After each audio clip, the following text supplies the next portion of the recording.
Hello everyone and welcome to another video. Today is not going to be a tutorial, it's more of a run through a checklist that I've recently created for the A320 series. Tutorial, not really.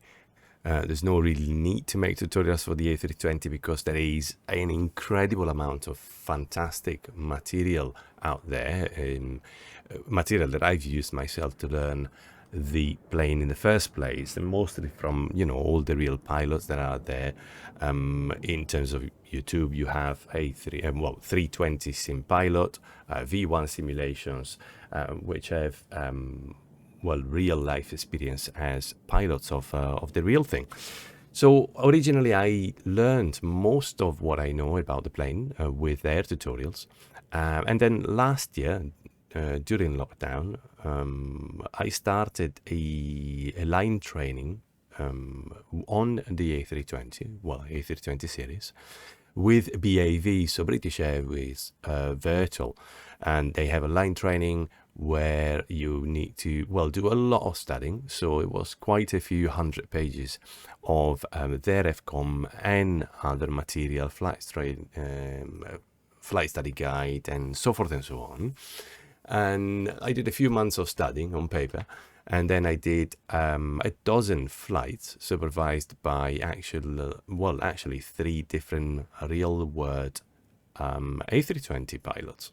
And that was, needless to say, an incredible experience, and I managed to take so much away from there. So their guidance and training was absolutely incredible. Now, in preparation for the final exam and all that course, I had created already a sort of a checklist based on the FCOM, which allowed me, together with the training they gave me, to pass the final exam with a very good grade, and took me eventually this year to become a trainer myself. So I did even more study. I went through a lot of material from Airbus themselves. There's a lot of material online, even on YouTube, from their CBT training, the computer-based training, and the Airbus Win, which is an app with videos from Airbus themselves. So I really managed to dig up as much material as I could.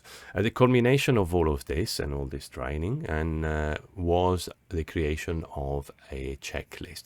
Now, I know the plane TOLIS, when it comes to TOLIS, the plane ships already with a file for X checklist, which is a very useful tool that I've used in the past, especially when getting to grips the very first time with planes. But then I found it a little bit annoying that it kept popping up all the time. And then if you wanted to do something not exactly in the order it gives you, it wouldn't tick the boxes and move automatically to the next steps. So I found it a little bit fiddly. What I've come to use a lot is checklist on a tablet. So I bought a tablet. I have a tablet with me on the desk, and I create a PDF checklist so I can go through them without taking space on the screen like this huge piece of virtual paper does. And I can close them and open them, or check only particular phases of flight. So it's a lot more versatile than X checklist. Today I wanted to guide you through this ultimate checklist I created for the A320. It literally takes every single item found in the FCOM and the FCTM. So the flight crew technique manual, and it adds a lot of bits and bobs. So it tries to replicate as closely as possible real world operations. Of course, we need to consider that we're in the sim, so we don't have dispatch, we don't get given a load sheet, and we have limitations, of course, because of the sim, and most importantly, it's a single pilot environment instead of being a 2 pilots environment. So a lot of the shared responsibility and tasks, it's all one person. So we cannot really simulate 2 people doing 2 things at the same time. So I had to decide in which order to put them. But I have been working on this for practically a year. So I thought I would share this one with you. It's not going to be a tutorial on well, I will explain quickly a few things, but it's not going to be an in-depth tutorial. For that, please do refer to, well, I would recommend 320 Sim Pilot and V1 simulations. Coincidentally, 320 Sim Pilot is in Europe, and V1 simulations is in the States, so depending on which part of the world you are, you might want to choose one or the other to reflect the differences in operation. Now, this checklist, as I said, is based on mostly on Airbus's original FCOM, with certain items coming from British Airways Virtual. So it is very specifically European, and certain things might be specific to British Airways Virtual rather than EasyJet or other ones. But you can, of course, needless to say, use this one for, well, while simulating any airline really anywhere. The only difference if you were flying in the States is the way you use lights and a couple of other things, but it does apply. You can use it anywhere. So without further ado, let's get going. Today I've planned for a flight from here, Heathrow, up to Glasgow, Prestwick. So relatively quick. I will be cutting anyway any parts of the flight where we don't need to use the checklist to make it shorter. Okay, so we're in a cold and dark A319, and let's start from the top. So this is the very first things we do. Actually, we wouldn't even sat down. We would come into a cold and dark plane, and what we're going to do, we're starting from engine master 1 and 2. Engine master Sierra off. The engine mode selector is normal. The weather radar is off. So in case of the TOLIS, we go here and we see that this one is on in between 1 and 2, so that's off. And the PWS, the predictive wind shear, is off. And that's it. Landing gear lever is down. Both wipers are off. So 1 and 2, they're off. And then we check battery 1 and 2. Let's do it from here, it's more visible. We check the battery 1 and 2, they're above 25.5, and they are, so we put them on. External power is available because we see available, otherwise we would click it here on the ISCS. External power on. APU fires, PBSW is push button switch. PB is only push button. So the APU fire push button switch, which is this big one, is in and guarded. So you can see you can open the guard, but let's try and close the guard without pressing it. Perfect. And at this point we're going to test it. I normally test it from here because unfortunately, unlike other planes, you cannot test, hold the button and then move the view around. If you move the view, you stop pressing it, so need to do like that. For the APU, we look for 5 indications. So, well, I cannot show you now, but the APU first light, the squib light, the master warning, the indication on the ECAM, and then the CRC, which is the continue repetitive chime, something like that. CRC. So 1, 2, 3, 4, 5 indications, and we're good. Then we have cockpit lights as required. Of course, you would set up all your lights, PFD, ND, the lights of the cockpit, etc. But that's all done, so we leave it like that. What we do, we put the radios on together with the lights. 1, 2, and 3 radio panels go on. ECAM recall push button. We come down here, press the recall push button here, and we see it says that everything is normal. If we were on a turnaround and we had some failures on the previous flight and we cancelled them, then the recall would give us the failure. So we know the plane has no failures, no limitations, no problems at all. Then we press the door page, which is here, and we check the oxygen. 1850, it's in green, so we're good. Then after the door page, we press the hydraulic reservoir, and we can see that here the fluid, the level of the fluid is in the green. So this left part matches the green on the right part. Then engine page, we check the oil quantity, and we have here the value. So for a CEO, which is the one we're flying today, is 9.5 quarts plus 0.3 quarts per hour of flight, and we have 21 quarts, so plenty. And there's a different quantity needed for the Neo. Then we check the position of the flaps. Let's remember to untick the engine button, so we go back on the automatic ECAM. We have the flaps, we check the positions. It's showing 0 on the ECAM. Oh, I've got a little bit of the checklist.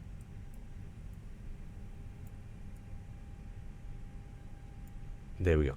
So we check it's on 0, and then we check that the ECAM flaps position agrees with the handle position. So this is 0, the flap position is 0, and those agree. Speed brake lever, check, retracted and disarmed, and it is. Parking brake is on. Parking brake is on. Accumulator pressure indicator is in the green band, and we can see the indicator is in the green band. If it wasn't, we would use, as it says here, the yellow electric pump over here, turn it on, and that would move the needle into the green band, but it is already there, so we can turn that off. Then parking brake indicator is, we can see, we expect around 2000 psi when the parking brake is down, so we know this is correct. Then emergency equipment is not simulated in the tow list. That would be all your crash arcs and your extinguishers and blankets and everything. Rain repellent again is not simulated, but we would check this one as well. Circuit breakers, they're all in as default, as these don't work, and then gear pins and covers, they will be somewhere in the pocket. And the preliminary cockpit preparation is complete. We move now on to the cockpit preparation. So we start with the overhead panel. Crew oxygen supply is on, so we make sure the light is extinguished, and of course here the Airbus philosophy comes into place, so we check that all the white lights are extinguished. If there's any lights, we check that we know why they are and that it is a normal state. So crew oxygen supply went on. Record ground control push button switch, this one we put it to on. So this one makes so that the, let's call it the black box, so the recorder is recording. It would normally start with the engines on, but if we push this on, it records communication as well on the flight deck. Then the CVR test push button. Normally you will hold this 3 seconds, you will hear a noise, and it's now been implemented on the A319, which is beautiful. It wasn't. This is the very last version of, very latest version of the A319. The 321, I believe, still doesn't have this, but you can see 1, 2, 3 seconds, and you can hear a continued low pitch noise, and that's correct. Now evac depends on your operator. Some operators leave only at the bottom, which is captain only. Some put captain and personnel, so both can initiate an evacuation. Aiders, we switch them on, put to nav, wait for the on-bat light to go off. IRS2 nav, so switch one at a time, waiting for the bat light to go off before switching the next one on. There we go, on-bat light. And it's off. Now lights, strobe, we move it to auto. Nav and logo 1. Depends, again, certain operators do 1 on the first flight of the day and then 2 on the second one, and alternate like that. Here we do nav 1 always, unless it's failed. So in case it's failed, we do nav 2, so we leave it to nav 1. Then seat belts as required, depends on fueling. So let's fuel the airplane.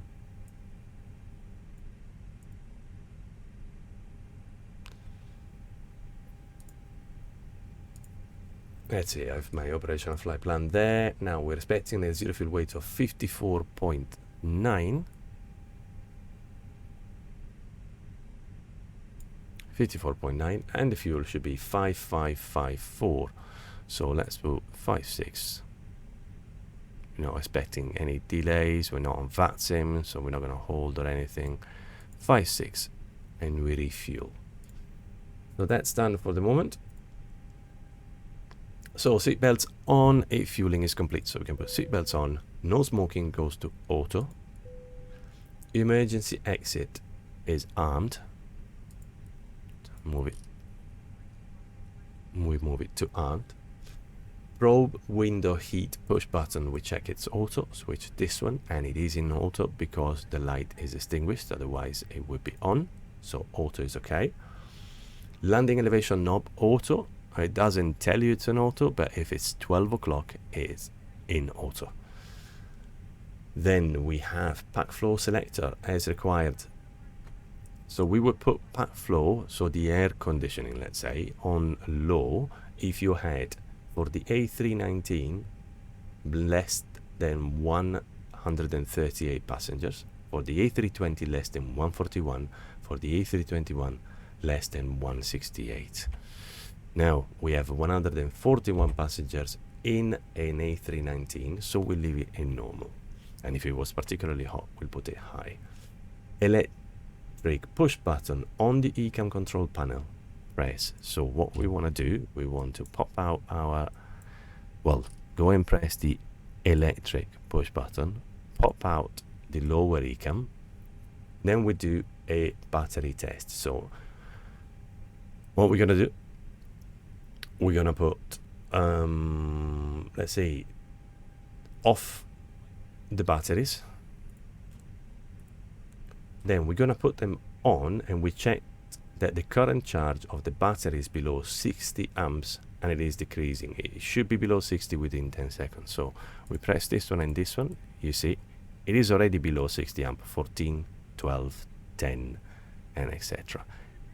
If these were very low when you start, around 25.5, as we said, that is the minimum, the amps indication when we do this test will be a lot higher, because the batteries will be drawing a lot more power to charge themselves. That's not the case because we have full juice. So that's been done. We do engine 1 and 2 fire test push button, and we check for 7 items. So same as before, this is the only view where you can see the only 7 items together, but it would be the engine fire, well, main light, the red one, the 2 squibs on the side. Then we have the master warning, we have the ECAM, we have the engine here next to the mode selector. We're gonna have the fire light over here, and then again the CRC, the sound. So there we go. 1, 2, 3 up there, 4 on the EFIS, 5 at the bottom, 6 the ECAM, and 7 the noise. 1, 2, 3, 4, 5, 6, 7, and that's all correct. Audio switch selector is not modeled in the TOLIS, but it will be here, so we need to make sure that it's in normal. Then ventilation panel, no whites, so all here at the bottom, there's no white light. Third audio control panel. Here again, this is not modeled, unfortunately. It's modeled in the A346 from TOLIS, but not in the A319 and A321. Hopefully that will be done soon. Basically what you will have to do, PA knob, so this one, which says PA here, will be illuminated. It doesn't work. None of these on the third work, but it will be illuminated, and then you turn the volume up. So that allows the cabin attendant announcements to be recorded on the CVR. And that's it. Hopefully they will implement that soon. Then we have maintenance panel, which is way above up here, and there's no whites. Then standby instruments, we come here. Standby instruments, we have them here. And all the indications are normals, there's no flags, and we set the QNH now. I'm picking it from Active Sky. QNH is now 1034, that is high pressure. 1034 is set there. Then the clock, we check that it's correct. Well, it is always in the sim, so that's not a concern. And we make sure it's on GPS. Then anti-skid and nose wheel steering is on, and that is good. Then VHF1, we are now on the radio panel over here. We check the VHF1 is selected, and then we check that we are transmitting and receiving on VHF1, which is over here. Here we are transmitting, and here we are receiving. You can see these, actually you can push them. Then multiscan is on auto here on the weather radar, and then the GCS is on auto as well. Weather radar tilt, we tilt it up away from the ground, and then the cockpit door. Again, the switch here doesn't really work the way it's supposed to do. It's spring loaded normally on the real thing, so it's always in normal, and you can push it up or push it down, but then it springs back to normal. So we leave it on normal. Switching panel selectors, we check normal.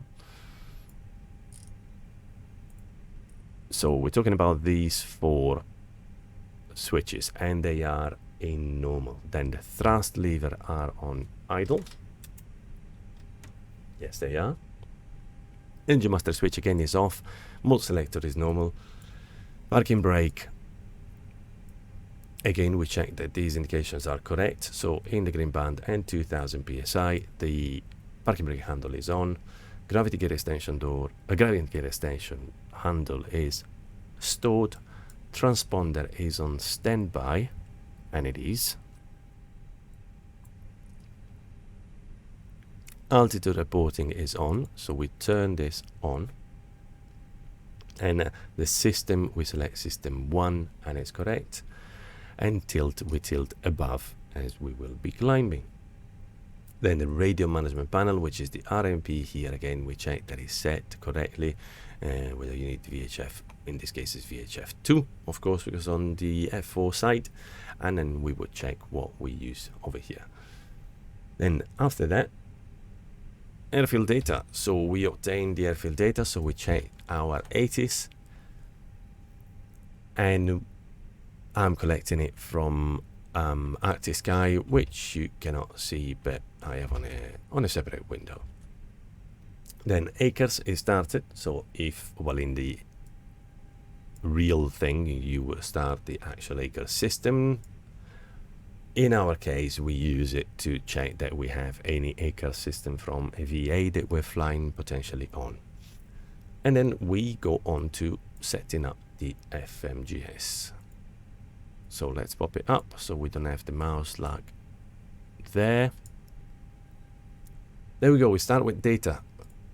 Data page, we mostly check that the aircraft status is okay, that we have the engines that we're expecting, that the database is current. I think mine is 1 old. Yeah, that doesn't matter too much. Yeah, that's definitely old. Then we have everything we need there. We move to the init page. Init page, let's grab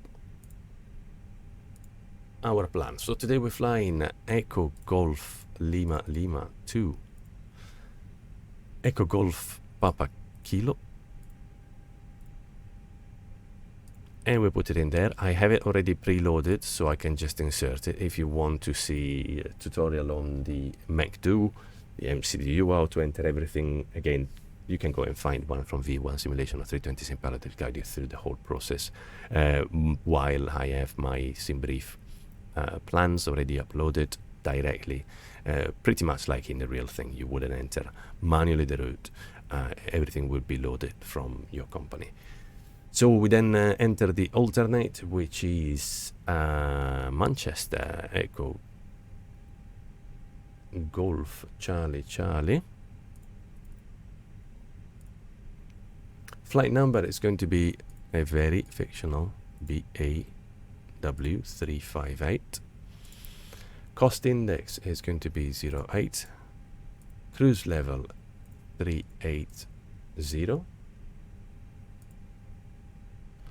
And we align the IRS. Troposphere, we don't have it on this plan. And wind, well, depending on which simulator you are, it's entered in a different way. Normally, vast majority of times in the real thing is entered as an actual component average component for the whole flight. But if we go there now, the cruise might not be there because we haven't entered the sits and starts and everything and all that stuff. So what we do now, after the init, we follow the classic diff strip. So diff strip, leaving the performance later. So here you don't have all the points. So we follow that, and we're gonna go the flight plan. Now for the flight plan, this I'll take it from. Well, actually I've planned everything on the Navigraph, but we can see here 09 left, so departure is going to be 09 left, and the sit is going to be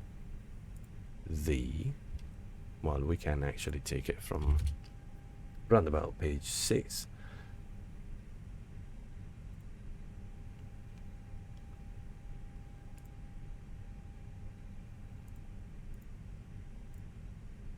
Where is it? There we are. Altib 1 kilo. Departure, Altib 1 kilo, transition, none, insert. And then AGPK, we are doing a rebuild 2 Papa arrival on runway 21.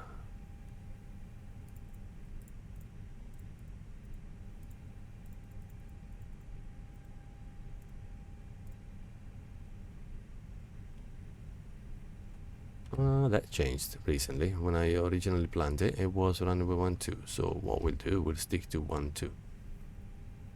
Let's 12 and rebuild 2 Papa via TRN Tango Romeo November. Transition none. And there we go. Okay, at this point we have a look whether the plan makes sense. Also, let's see quickly the winds there. AGPK. Yeah, 180.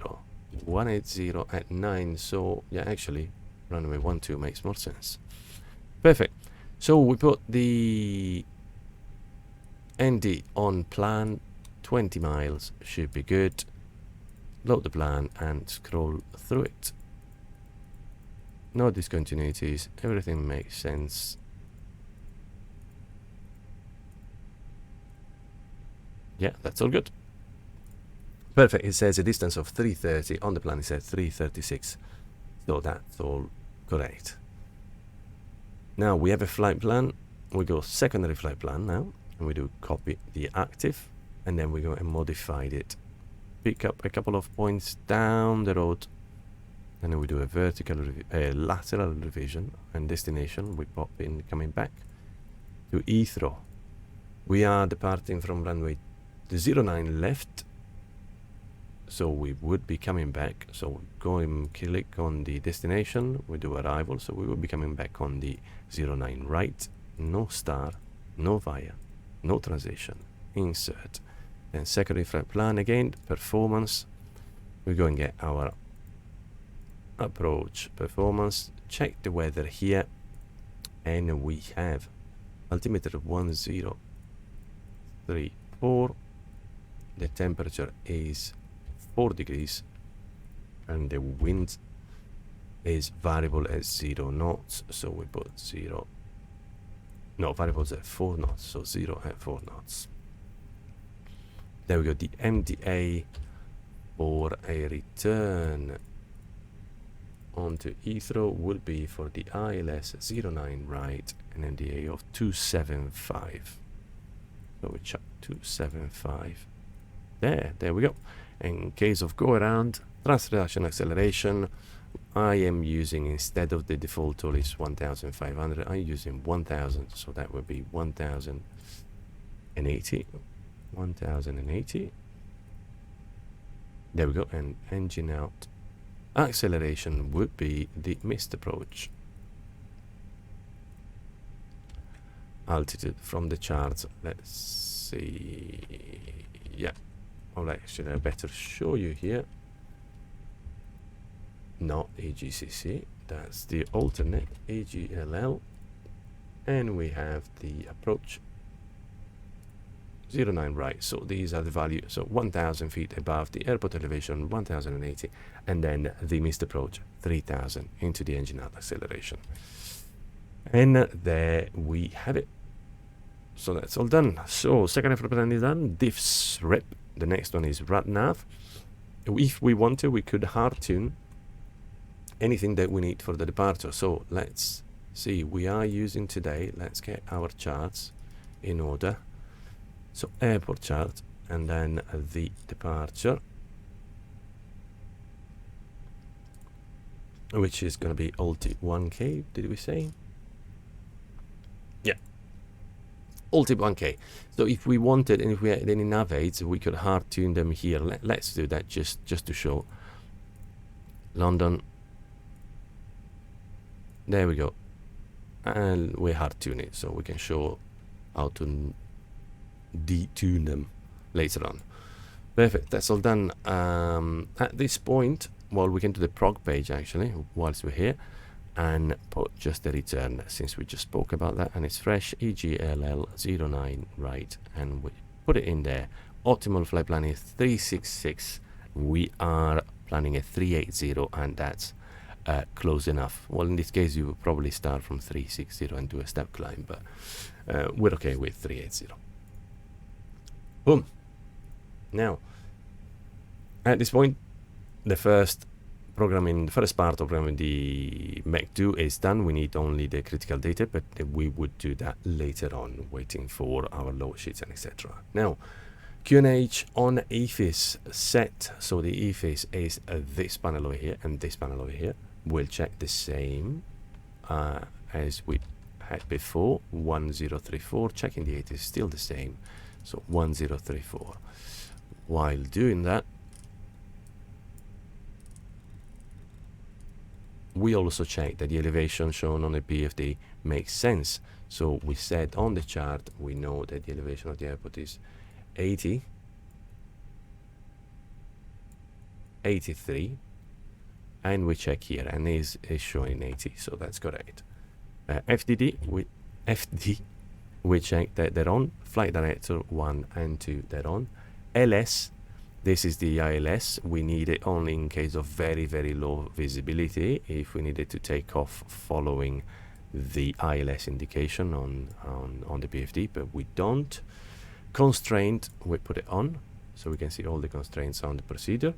And the modern range as required. I normally put arc 10 here and arc 40 there.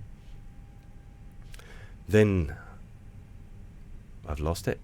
ADF VOR switch. Again, if we were using certain nav aids to depart, we would show the VOR. Here we don't need it, so we can put them off. Speed mark window, it would be dashed.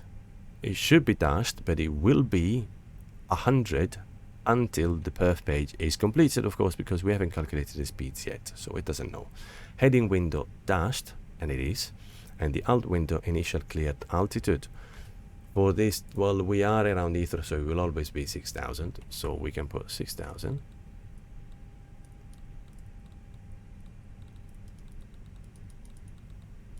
Bit fiddly today. What is it doing? 6,000. We have it. Oxygen mask, we would test it. It would be here, and we will be able to test it. The only thing that you can do is put it on. But it's fine. We pretend we tested it. Loudspeaker is on. Over here, we make sure that the volume of the loudspeaker is on. The intercom reception knob on the ACP, press out, adjust. So this will be to communicate to the ground crew, and on the ACP, which is this one, it will be on. Again, this is not clickable, but if we had like the FS Labs, or hopefully soon in the TOLIS, this you will be able to put it on, so you can talk to, so you can listen to the intercom. Then the intercom radio switch at this point, this one you will switch this, so you will be able to talk to them. Okay, but that's again not simulated. PFD and ND brightness as required, so we just check that the brightness is where we need it with the knobs here on the left. PFD ND indications, we check that everything makes sense. The altitude indicator is okay, the our position related to where we think we are makes sense, and everything else is correct. And then we go to ECAM, press button, and we press that, and we check the landing elevation is on auto, and it is. And in the ECAM status page, we check that the status is what we expect. So check whether there's any inoperative systems, if we had any failures. And that's it. Cockpit preparation is complete. We just move on to final checks. ATC clearance. We would at this point obtain ATC clearance. They will give us a squawk code, and we will go here and enter it. Oh, what's the best view? This one. So let's put a fictitious squawk code. And IRS alignment, we check that it's complete. So we take on the MCDU, we go on to data, and we go on to position monitor, and we are in nav, so we are aligned, and that's good. Charts preparation complete. So we load our charts, the charts that we need. We need the airport to check the taxi, and then we have the departure. So that's all the charts we need. Well, we can load as well the arrival ones, but we'll do that later. We have a bit of cruise. FMGS critical data. So at this point we would enter the critical data. This will be done in a very specific way with your performance calculator, with your EFP, depends on the operator. So in this case we just do it the way we do it in the TOLIS. So we go on to the init page. So in it we go on to init zero fuel weight. We take it from the ISAS 54.9, and the zero fuel weight CG is 28.5. Chuck it in there. Block fuel is 5.6, and as we do that, we double check this. So what the two pilots will do, double check on the performance calculator and double check it on the flight plan, and we have 54.9, which matches 1, 2, 3 times, and we have the fuel 5.5, 5.6, 5.6 is loaded, and that's all correct. Then at this point we check as well all these figures. So we the MCDU has estimated a fuel burn of 2.3 tons. We were expecting from the plan 2.3, so that's perfect. If there was a discrepancy, you would need, of course, to load less fuel or more fuel. And the minimum contingency, which is 600, is the reserve. So we put 0.6, and we put it there. Alternate. Normally it's always higher, so you want to adjust this one. It's higher because we haven't entered the routes in the flight plan. When we go at the bottom, we haven't entered how to get from our destination airport, so EGPK, to the alternate EG Charlie Charlie. If you put the route, then you would have a more accurate consumption, but even in reality it's very rare anybody would fill this at the beginning. They would enroute if they were expecting a diversion, but mostly then you are vectored anyway. So we adjust that. It says 1.2, here it says 1.44, so we'll round it up to 1.5, and we put it there. Reserve is 1 ton, and final is 1 ton. That's correct. That gives us an extra of 0.1. At this point we check the takeoff weight, 60.3, and on the plan it says 60.3, and the landing weight is 58.0 against the 57.9 because of this extra here. We're using a little less. So that's all correct. It's double check. We double check 3 things: the ISCS, the MCDU against the flight plan, and we know everything is correct. At this point we will do the perf page. So let's close this, bring up the perf page. Oh no, we need the ISCS. Select configuration 1+F standard, and we enter all this data. So 1. Now normally this is just a reminder, depending on the model of the plane, it might, there's newer logics where if you don't put the, well, especially on the Neo, if you don't put the trim, the horizontal stabilizer trim, where it should be, it gives you an ECAM warning. So it's not necessary in the Tolis A319, it doesn't do that, that's just a reminder. Or if you don't do it, or if you don't put the flaps in the correct configuration, it does tell you. Now in this specific model of Tolis, it isn't modeled, so you could just literally put the flaps and that's it. Why, if you were in the Neo in the A321, you would need to put this as well. So flaps 1, the trim would be up 0.2, so we can put up 0.2 and we can put it there. Flex temperature is 73. Engine out acceleration, as we said, 1,000 feet above airdrome, so 1090 is fine, was 83.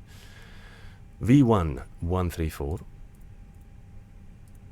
VR 134, and a V2 137. This one is showing 100 FCU. If we put 137, you see that at this point that's dashed because it has recorded the 137.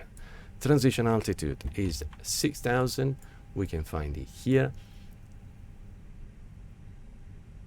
Transition altitude 6,000, that's correct. And the thrust reduction and acceleration, as we said, we're going to type we'll do 1090. 1,000 feet above airdrome. And that's all correct. So we do first the right and then the left. And then we check the clean speed is 206.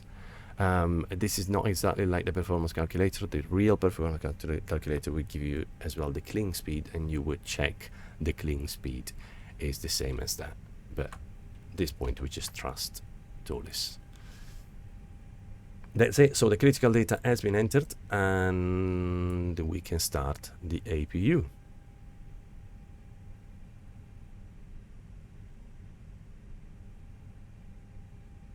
Yeah, 3 seconds and then we can start it.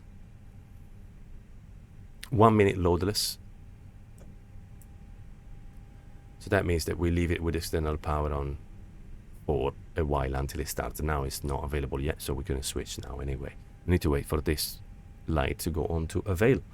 Now at this point we will do the departure briefing. Now departure briefing, very important. If you want to simulate things properly, the departure briefing, as much as the arrival briefing, is very, very important. Now in real life the departure briefing has been shifted a lot. There used to be very much head down, reading everything from the MCDU, but because the MCDU is entered by one pilot and then double checked thoroughly by another pilot, and the critical data entry is done by 2 pilots at the same time, back and forth, MCDU is really very much not used for briefings nowadays.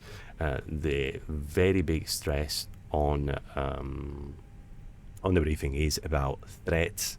So the threats would be discussed and the departure route. So techniques is more about threats, how to mitigate threats and what actions to take for the takeoff run, the runway, and the SID, so the departure, MSA and so forth and so on. But now, because we don't have a second pilot here checking what we put in the MCDU, what I've created is an hybrid sort of checklist, a checklist of the departure briefing that does whatever they would do verbally and double checks as well the MCDU. So this is not really realistic, but it's optimized for a single pilot operation in the flight sim.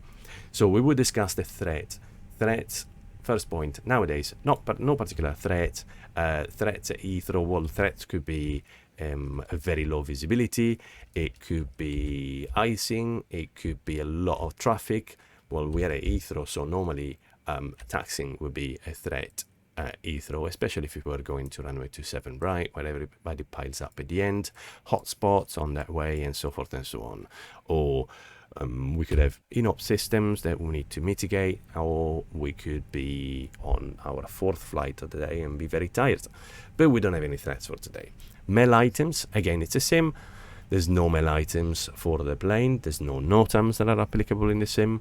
The weather We double check the weather, so we said that the weather has variable winds from 4 knots, direction 0602130, the clouds is overcast at 1,400 feet, and the temperature is 4 degrees. There's no precipitation, so the weather is really good. We would check at that point as well our weather en route, so we can anticipate if there's any problems. I don't know if here it has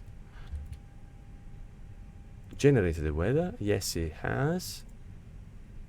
Okay, so no, nothing particular en route. We have, yeah, the wind is not too bad. There's no storms or nothing like that, so the weather is all good. Departure alternate, so following the weather, if the weather was really bad and we had lots of fog and low visibility, we might not be able to come back to the same airport in case of an engine failure, so we would need to decide whether we need a departure alternate. We don't, the weather is good, Heathrow has Cat 3 capability anyway, and we have 2 runways, so there's definitely no need for a departure alternate. Taxi, 1 engine taxi and a runway. So let's check what the taxi is going to be. We discuss what's going to happen. We are here at stand 542 at Terminal 5. We're expecting to depart from 09 left, so the taxi expected will be Charlie, Charlie, left on Alpha, and then Alpha 13. We're not, it's a short taxi, so we're not going to perform a 1 engine taxi. Data ref page, at this point we have a look at the MCDU. Data ref, as we checked it at the beginning. So again, we're flying an A319 with IE, so make sure that they are what you expect, especially with Tolis, that you can switch them. Database is just 1 old, but it's okay. Then we go on the init page. Init page, we check EGLL, Echo Golf Lima Lima, Echo Golf Papa Kilo. We can check that against the operational flight plan, but we know that's correct. We then know that we're going to be speedboat 358 if we're flying on a VATSIM. You can make a note of that. And we have a costing is 8, cruise flight level 380, and that's all correct. Then we check INIP, 0 fuel weight 54.9, so we check that again against the operational flight plan. 54.9, block fuel is 5.6, and we have an extra time of well, a whopper of 3 minutes. Then landing weight, takeoff weight 60.3 and landing weight 58, so that's all correct. Then after the INIP, we check the flight plan page. So 09 left, and that was on the plan, and we are going to use the Ulti 1 kilo departure, and that's again correct. We check that the charts, we have it, we have the chart Ulti 1 kilo, and that matches what we have in the MCDU. Always double check that. 1 and 2 initial turns is going to be, so we see here, we then gonna go and intercept the 071 from the VOR, and that's correct. And then we're gonna make the 330 from the beginnings and the turn, and the constraints are there. So we have 6,000, and that's 6,000 over here. We can check it here. Alto constraint above 3,000, it will be below 6,000 as well. And that's it. Stop altitude is going to be, yeah, as we said, it's going to be 6,000. We have it here on the FCU. The MSA, we double check the MSA, which is 2,200, well, 2,100 where we're flying, so that's really not a concern. We'll be above the MSA straight away, even before the first turn. Then the trip length, we double check this with the operational flight plan. So trip length is saying 331 nautical miles against the 336, so that's close enough. And the time is 1 hour and 1 minute against 57 minutes. And that again is correct. Then after that, RadNav page. As we said, we have tuned the London VOR over here just for, well, double checking that. Proc page, we check Optimal cruise level 366. We're happy with the cruise level 380. It's definitely below the max, so it's fine. Then we have the return entered, so Heathrow 09 right, and that's correct. And then we go to the Perf page and we check all the speeds. So again, flaps 1, temperature 73. We can check it, double check it against this one if you want again, in case anything changed. And we have 134, 134, 137, 206, transition altitude 6000, and the thrust reduction acceleration is 1000 above airfield. We said the airfield is 83, so that's 1000 above. Now the climb and cruise speed, so you check the next phase, whether you check whether you needed to put any restrictions. So you could put a pre-selected if you had a slow initial turn limited at 210, for example. You could put 210 there and put it in the pre-selected, but we don't need it. And then the cruise is going to be 0.77. You can double check that with the operational flight plan if you want. So here we're expecting a 077. You can see here, and here we have selected 077, so that makes sense. Perfect, that's all done. Fuel prediction. We go on the fuel prediction page. Estimated fuel on board on arrival is 3.1. The alternate is not entered because we haven't entered the routing, but otherwise here it would appear. We're expecting 3.1, and the plan is giving us a planned remaining of 3.0. As we know, we had extra 100 kilos, so that's correct. And the second flight plan, we know we've entered coming back. At this point, we will do the emergency briefing that I'm going to spare you.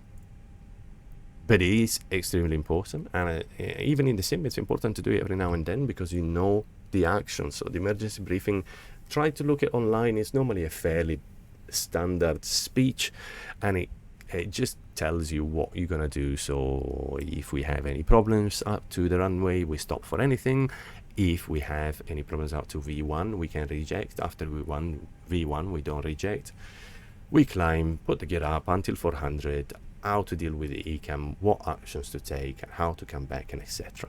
It's very interesting, and I repeat, it's especially if you run with the failures on, so the false scenarios on, which today we'll put off because we don't want to have any surprises. It's useful to remind yourself of the emergency briefing procedure so that you don't have bad surprises.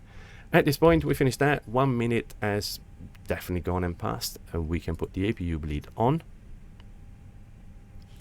There we go. Also, normally the recommendation from Airbus is to leave the APU running at least 3 minutes before putting the APU bleed, because the seals in the APU start being more effective, and you don't have any risk of ingesting smell from the APU into the cabin. So now APU go on. External power can come off. We can disconnect it here. External power, we can disconnect the chocks as well. Now that we've done the power transfer, we can put the fuel pumps on. This is again operator specific, but certain operators wait to put the fuel pumps on until the power transfer has happened between the external power or the battery and the APU. Pushback tag, we're gonna call it. Ground to cockpit, please show me where you want to go. And we're going to go Ground to cockpit, there. tow is driving up. Okay, before start checklist. Fuel on board. ECAM versus operational flight plan. We knew the operational flight plan was 5.554. We have 5580, and that's correct. And we check the fuel page, and it's balanced. FMS Perf page for the pilot flying, so we put it on the Perf page, and for the pilot monitoring, we put the flight plan page. Before start checklist down to the line. At this point, we need to use the actual normal checklist, and we're gonna go and take. What are we gonna go and take? Where is it? Okay, all doors and hatches are closed, ready to connect. I find it now. New checklist. No, there we go.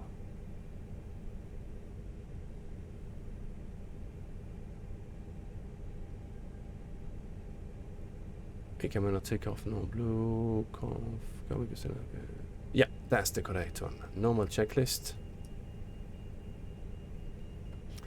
So at this point we do the before start checklist. The cockpit preparation has been completed by both of us, so you can just quickly double check that these things are done. Barrel ref is set to 1034, 1034 3 times. Acres is initialized if we have it. Parking brake is on. Fuel on board is 5580 and it's ballast, as we said. Init B has been loaded.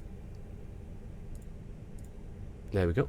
And flex temp is on the perf page 73 and the speeds are 134, 134, 137 and clean of 206. Now, needless to say, if you're using this checklist, of course, to learn all the procedure, doing the before start checklist is a bit redundant because, of course, you will have done everything because you follow the checklist. But this is only so that you can learn the flaws by heart. Okay, so after a few times reading this checklist, my checklist, you will no longer need to read it and you will be able to perform everything by heart from recall, and then using the normal checklist to check that you've done everything correctly. At this point, pushback startup clearance we would obtain if we were on VATSIM. If once we obtain the pushback clearance, we can put the beacon to on. The signs we check that they've been set, and they have. Windows and doors, we lock the door. Oh, yeah, is the next one. So the windows are closed because we know they are closed always. The door at the back is closed, and we check that it's locked, and we check that the doors, the cabin doors, are closed. So these are all closed on the ECAM and the slides, and that's the beauty of the Airbus. Again, the ECAM shows you always what you need to know at that part of the flight. Then thrust levers are on idle. Transponder, we move it to exponder, so we are on standby. Couple of clicks to exponder, and we have it. Before start checklist below the line now. So we have signs on and auto. Beacon is on. ATC is on exponder, and we see TCAS standby here on the upper ECAM. Nose wheel steering disconnected. That would appear only if you were pushing back. If you were not doing pushback, it wouldn't be, but we have the pushback tag connected, so we have nose wheel steering disconnect. Windows and doors are closed, and flight deck door is locked. Before start checklist complete. Okay, pushback initiate, so we just need to take the parking brake off, and we go. At this point we start the clock timer. The clock timer, we're talking about this one. This one will stay for the whole duration of the flight to monitor the block time. So literally from when you push back to when you then park again. We can now start the engine. So we take our ECAMs. We switch. There we go. Engine master switch to ignition. We check that we have pressure 41. If you didn't find pressure, it could have been that you didn't put the APU bleed. So you make sure that the APU bleed is on. Pressure is good, so we're good to start. We can start engine number 2. And then we monitor everything. We can see the star valve here. It's in line, so that opened while the number 1 is closed. We expect N2 to increase. We expect oil pressure to increase, and you can see it's increasing. Then we're looking for igniter on. We look here, it will be igniter A or B, depending. So igniter B is on. At this point, the fuel flow starts rising. N1 and EGT increase. Well, in this case, we have the EPR,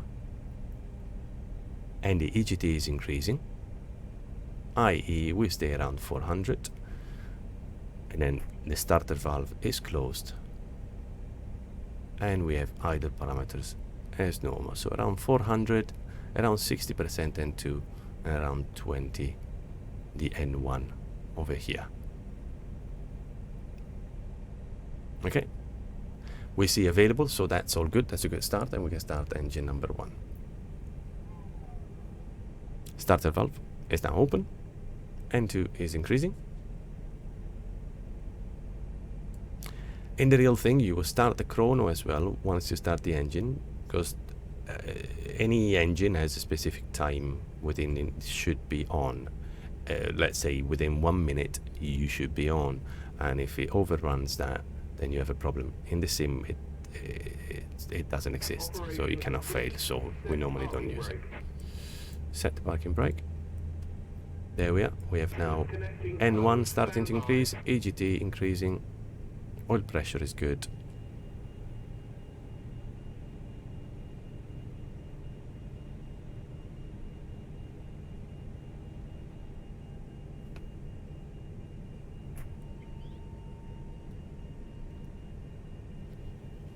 Okay, idle parameters are normal, 400, around 60, around 20, and we're good, and we are available.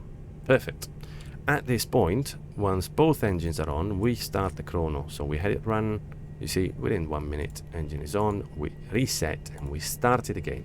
So at this point, we need to monitor the engine warm-up time. If the plane was off for longer than 2 hours before our flight, it will be 3 minutes for NEO engines and 5 minutes for CEO engines. So before taking off, we need to make sure we gave it 5 minutes to warm up. Engine mode selector at this point goes to normal. APU bleed push button switch goes to off. We don't need it. We might need it in certain performance related instances, but we don't need it at Heathrow. So engine anti-ice, we assess whether we need it. We are below 10 degrees now. On if OAT below 10 and visible moisture, that's when you're on the ground. When you're flying is the TAT, so the TAT. When you're on the ground is the OAT. But well, here you can just get it on what shows here. Below 10 degrees, if we had visible moisture, we would need to put it on. But we don't. It's not raining. There's no fog. There's nothing. But we do remember that there's a cloud layer at 1400, so we will need it as we climb. Because it's so low, and I'm going to have a lot to talk about, I'll just put it on now. Don't want to have bad surprises. Now, wing anti-ice as required on if ice accretion. That's a tricky one because X-plane doesn't simulate ice accretion, so normally you will see on this pin, if you see ice accumulated on that one, and if you can see the wings leading edge, you will put this one on. But X-plane doesn't simulate that, but it does actually consider ice. So sometimes you might be flying and you see that you start going very quickly to the ground and losing speed, and that's because it's simulating ice accretion. So what I normally do, I put wing anti-ice on whenever I put the engine anti-ice, whenever the conditions grant it. Then the APU master switch in this case goes off. We're not on a single engine taxi. We don't need the APU on takeoff for performance issues, so we'll leave it on off. Ground spoiler with Army. Rudder trim, we check that is 0. This is all part of a flow, of course. So the pilot flying would do this one, the engine mode selector normal, the APU, the engine anti-ice, and the APU bleed, while the pilot non-flying, pilot monitoring would do this flow, which is ground spoiler armed, rudder trim is checked 0, the flaps where they should be at 1, and the horizontal stabilizer trim, which we said should have been up 0.2. In reality, they use the CG actual indication, which is 29.7. So we put it, move it around about there, and that should be enough.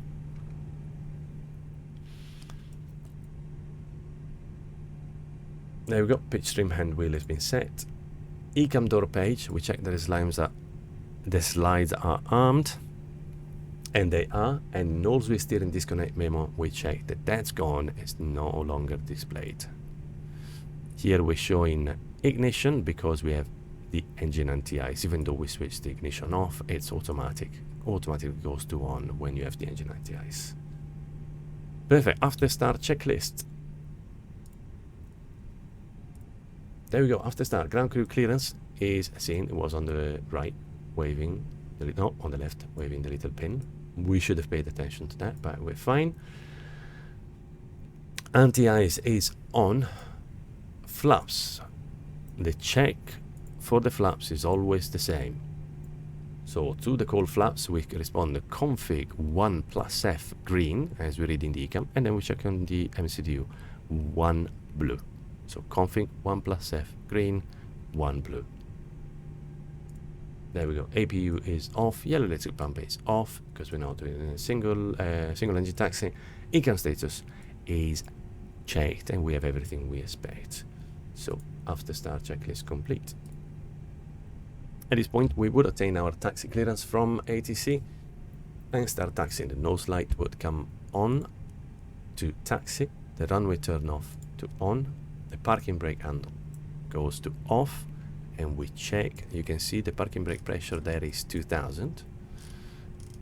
Let's say we release the parking brake and it goes to 0. So check the pressure drops to 0, and it did. At this point, start the taxi, check that it is clear left. The FO will check clear right, and we can start taxiing. While we're at idle, we do a brake check. Now, under normal circumstances, if we brake, this brake pressure will not rise. So if I brake now, I say brake check. While I brake, see the pedals, I'm braking, the pressure stays to 0. So the pilot flying says brake check, and the pilot monitoring checks that and says pressure 0. That means that we are on the main braking system. If the pressure was rising, see if I can show it. Yes. So if you put the anti-skid off, you switch to the alternate braking system.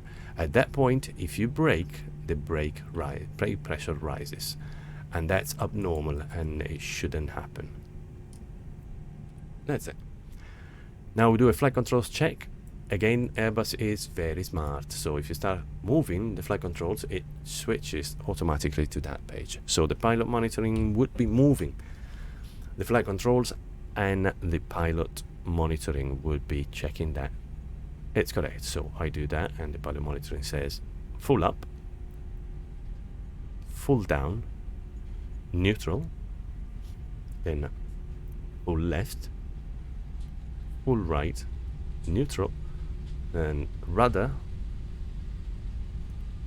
full left.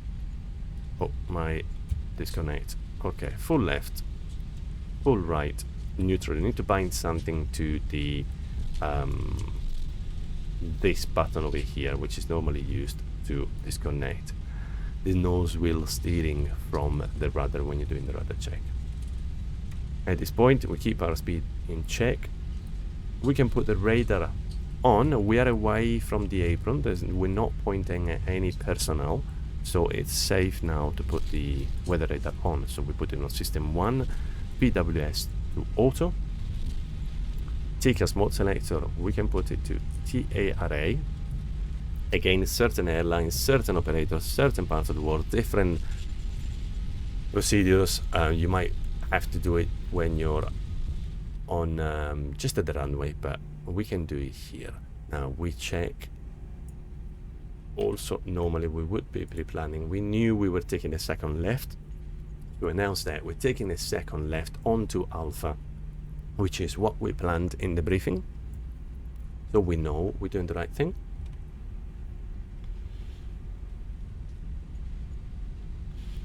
And then after the TCAS mode selector, well, let's make this turn, and then we continue.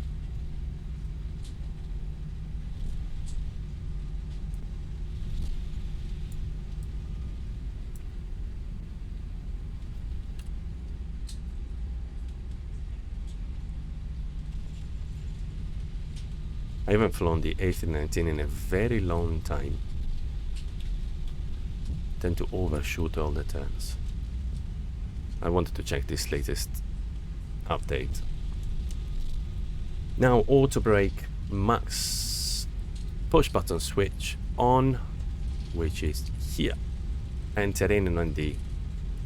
We put it on really around Heathrow, really not needed, but you consider where to put it. Like if we were in Innsbruck, I would probably put it here. So because you need to decide whether you're gonna visualize the weather or the terrain radar. Here we have weather because we don't have the terrain, or we could switch to terrain, but it's one or the other. You cannot do both, so you need to consider what is more important for you. And at this point, definitely the weather for us. And let's say departure brief. Again, here we would do a quick departure brief. So we said that we are departing from runway 09 left, the alt 1K. We have a stop altitude of 6,000. We know we're taking a left turn to intercept the radial from the VOR, and then we're taking a 90 degrees left turn to intercept the radial from the next VOR. Stop altitude 6,000, and no other considerations.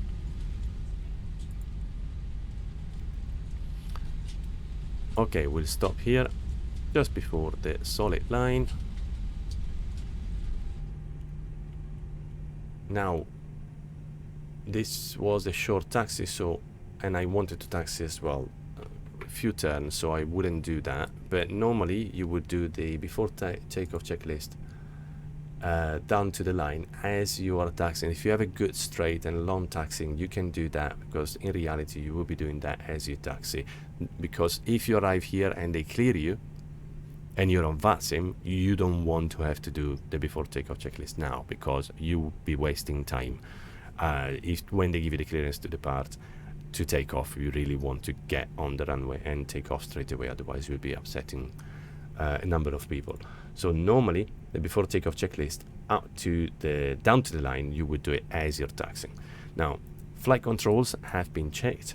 TCAS is TARA, and we can see that it shows TA only over here because the landing gear is compressed, so that's correct. Load sheet is acknowledged. Well, we don't have a load sheet, so we did what we could. Trims are 0 and 29.7. Departure brief has been confirmed. Takeoff data, the pilot monitoring at this call would be reading runway 09 left, full shift, so it's not an intersection, it's full shift. And the pilot flying would be reading from the PFD what we have. So 09 left, full shift. We check that it makes sense. It makes sense with what we can see here and outside. And then we have 134 blue, 137 magenta, climb nav blue, 1FT2 6000, and flex temp 73. So we make sure that these make sense with what we entered. Climb and nav are the modes we want to be in. Flight directors 1 and 2 are on. 6000, we confirmed that is what we said it was going to be, and 73 flex temp here is what we expected, and we put in the MCDU. Again, flaps config 1+F green and 1 blue, and ECAM memo takeoff no blue. Well, we will be doing the cabin. This one actually is the crew who does that, so you wouldn't have that on at that point. And we do the takeoff config. Now, takeoff config test here is done after the checklist, at the end of the checklist, not before, because, well, some operators keep it as a sort of, okay, I've pressed this one, it's not there, it means I did the before takeoff checklist. So in all the confusion of taxiing, getting instruction, checking load sheets, and etc., if you see that the takeoff config is normal, it's a reminder that you did to perform the before takeoff checklist. Once they're at the runway, we'll take here, brake temp, check below 150. So the brake temperature is below 150, otherwise we cannot take off. ATC clearance, we will be asking for ATC clearance at this point. Once we get ATC clearance, we go nose light to take off, strobe on, landing lights on, cabin crew with advise, so no smoking goes off and then back on, and you can hear the chime. Approach path is cleared of traffic, we cannot see anybody, there's no anybody arriving, nobody on the runway, and we don't have anything on the TCAS. Engine mode selector, we would put it in start if there was heavy rain or severe turbulence, but it's already started because of the engine anti-ice. Pack 1 and 2, pre-COVID, many operators would put them off to reduce the demand on the engine and reduce the maintenance. In terms of COVID, I believe many operators keep them on to have more circulation of air in the cabin, but we will simulate off. And now we do a bit before takeoff checklist below the line, which is very short. It's takeoff runway. To that call, we check that we are correct. We check for any signs that we're correct. So we can see on the ND that is correct. We're pointing north and we're supposed to depart east, so that makes sense. It's written 09 left here, so we are happy with that. Cabin crew signal has been given and the packs are off before takeoff checklist below the line complete. At this point, we enter the runway and we check the chrono. It's been definitely more than 5 minutes, the warm-up time, so we can reset the chrono. Release the parking brake and go and line up.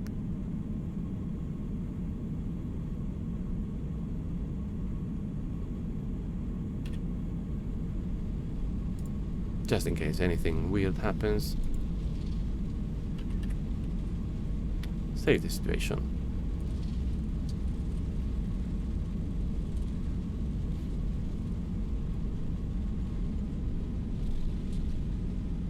Approaching on runway 09 left.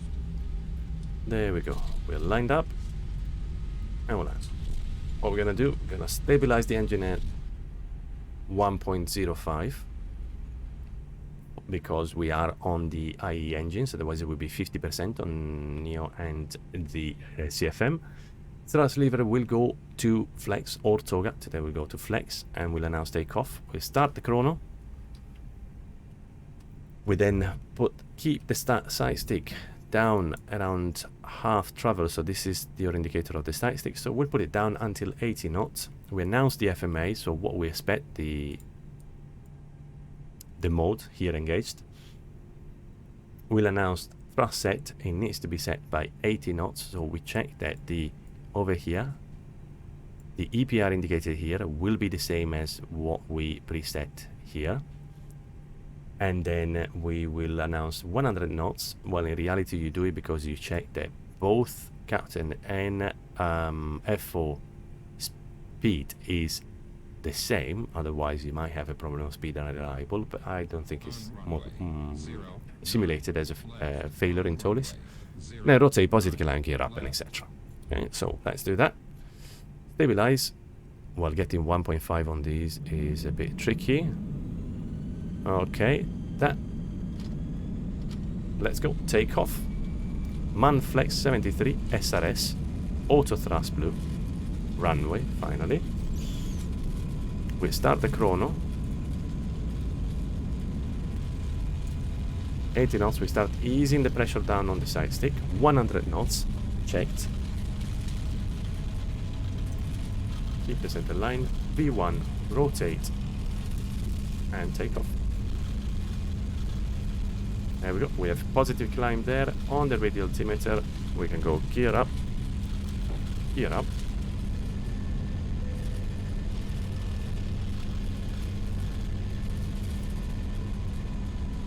There we go.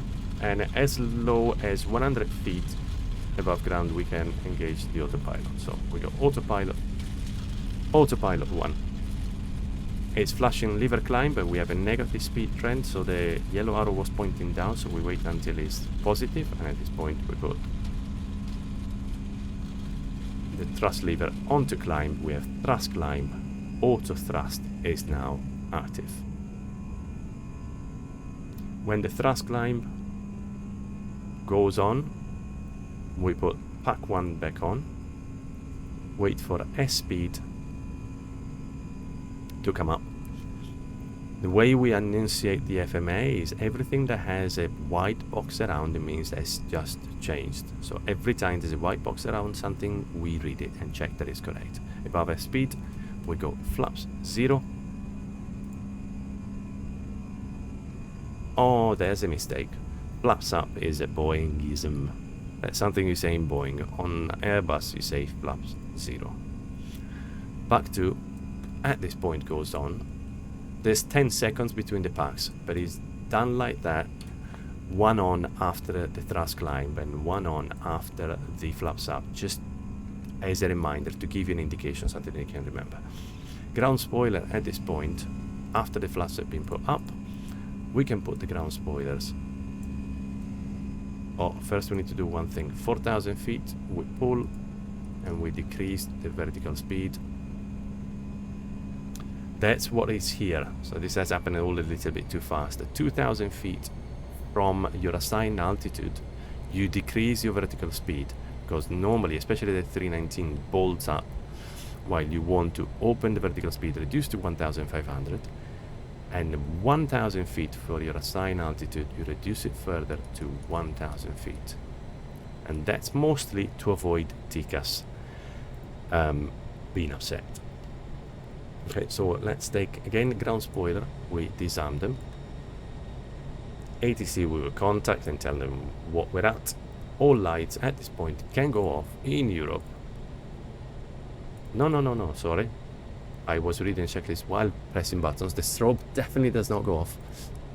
Turn off, and the landing lights and the nose light, all these 4 at the bottom can go off. APU bleed, if it was on, we would consider the APU. APU is off. Engine mode selector is as required.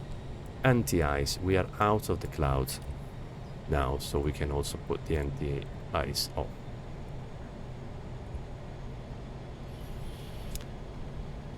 There we are. So that happened all a bit quickly, but that's the thing. Now, whenever you have an altitude selected, you make sure that 2,000 feet before reaching that altitude, you pull the vertical speed knob and you set 1,500 feet. And then 1,000 feet before the assigned altitude, you set 1,000 feet.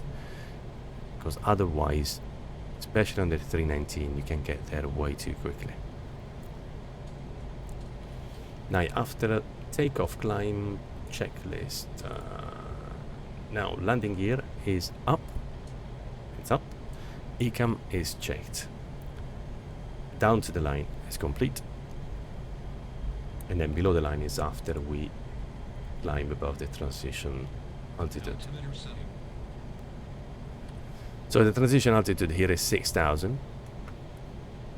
So let's pretend we clear ourselves above that.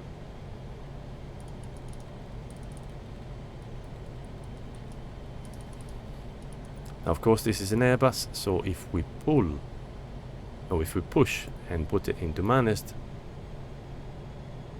we will stay at 6,000 because that's the constraint, and you have it indicated there, so the plane will not climb.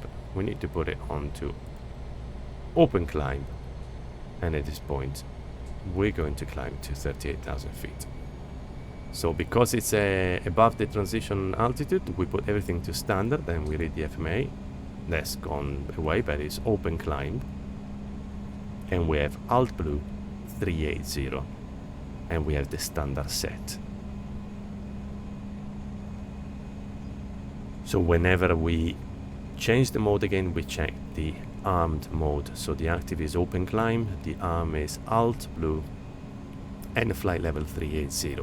Again, you check it, because if you were reading 38,000 feet, you knew that you left Altimeter setting. the altimeter on QNH. So if you're going to come and read, you say Alt Blue 38,000. Oh, that's good. That's wrong. That should be standard. And so you push standard and you have 380. At this point, you can do the shortest checklist in history, which is the below the line barrel ref standard set on both. At this point, we wait for 10,000 feet. We're nearly there. Few things will happen at 10,000 feet. First of all, the pilot flying will ask for an altitude check, and the pilot monitor will go, oh, flight level 101, climbing flight level 380, standard checked. You do that every 10,000 feet. At this point, the landing lights, we check that they're off, and they are all off. The seatbelts, as required, is it's no turbulence, nice and straight, so we can put the seatbelts off. EFIS option, as required, so you wouldn't need constraint anymore unless you had constraint for a very long time here. So you can put airport, so you have awareness of your airport in case of any failures and etc. ECAM memo, we review, well, also of course your range. You don't need 10 miles anymore, you can increase the range. ECAM memo, we review, there's nothing up there, so we're good. And then we come onto the MCDU. So this is again another flow that we've done. We've done the lights, we've checked the engine anti-ice, we've done the seatbelts, then we come down to the EFIS, we set the EFIS, and then we come down to the ECAM, and then we come down to the MCDU. Pop up the MCDU, RAP nav. You see this is force tuned because it's larger than this one, so we just do clear, and we clear that one. We make sure everything is cleared. Then we go on the second in-flight plan, and we copy the active because we haven't had an engine failure. We don't need that going back, and we copy the active. And then we go on to the proc page. We check that the optimal is close. That's good. So now the optimal is 370, and we climb with 380, so that makes sense. And the max is 390. And we change the bearing distance too. As we recall, we put the bearing distance to so, I mean, might be a bit too loud, the engine. Now we put the bearing distance to for coming back to Heathrow. And what we're going to do now, we're going to change it. We're going to put the destination, so which EGBK12, if I'm not mistaken. A very quick way of checking. This is on flight plan, and it tells you here what to put. There we go. And we check the fuel on board. So we go on the fuel prediction page, and we check that it makes sense. The prediction is 3.1, and as we said, actually we're expecting 3.0. So we're going again. Check the flight plan. We were expecting 3.0 and we have 3.1,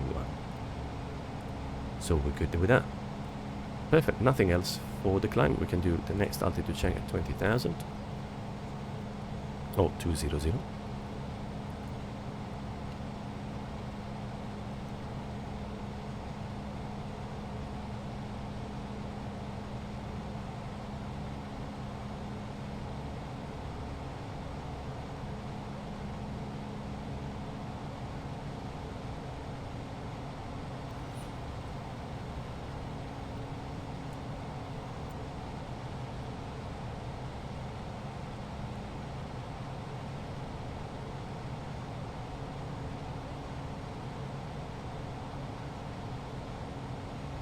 And then the next items will be only once we reach cruise. So here, pretty much like we did before, we do our altitude check, and nearly there. There we go. Flight level 200. A bit of stutter. Flight level 200, climbing flight level 380, standard checked. Perfect.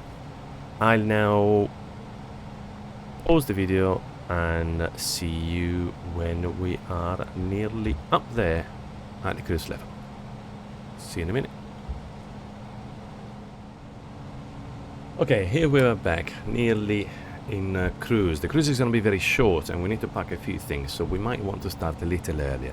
So once we reach cruise level, what we're going to do is Ecam ST pages, we review them all. So we come here and we start pressing the all button, and that will scroll through all the pages and make sure all the indications are what we expect them to be. So that's all okay, especially the fact that there's no orange anywhere and everything is green is always a good thing. Pressure, it's okay. Electricity is all good. Hydraulic pressure, we have it. Fuel is balanced. APU is off. Cabin temperature is okay, 21 degrees. Doors, luckily they're closed, and so forth and so on. And everything is correct. Mainly the fact that there is no orange is a very good indication. And that's all done. The fuel check, so we check that the fuel used, now if you check here, you have fuel on board 3.7 plus fuel used, which is here 1.8. That's 5.560, which is exactly what we loaded. So that means that we don't have a fuel leak. Then we will do the fuel checks at waypoint. So what we do during the cruise, at any point you will take your flight plan, and at a specific point, so let's say the next point is Pole Hill. Here, well, this is the way that the British Airways flight plan works. It tells you from Pole Hill you need another 0.7 tons to get to your destination. So you take this 3,700, remove 0.7, you're left with 3 tons, and you make sure that that's correct. It's above, well, it's the planned remaining 3 tons, which is good, but more importantly, it's more than the total reserve. So it's above the reserve, and you know you're okay. If it was less, well, that would be a very big problem and a very quick communication with ATC. Now, no, not that one, that one. Okay, now transponder, we move it to below. So we switch it to below, adjust the radar till, even though it's not modeled, so that's really not really useful. Now, descent preparation. We start collecting everything we need. We start taking the ATIS at landing. So EGPK. The QNH is 1031. So as a reminder, we check it in here. We can already do that, and that is an Airbus technique. As soon as you get your ATIS, 10-15 minutes before top of descent, you pop the arrival QNH here, because you have the other two altimeters, and it's fine to offset this one. So 1031 is there. Destination charts, we prepare them. So get rid of the EGLL, take EGPK. The arrival is going to be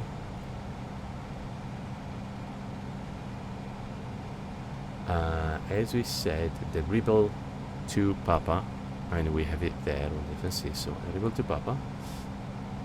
Then the approach is going to be the ILS 12, and then we need the airport chart. There we go. So this is all we need. Now we check the flight plan descent.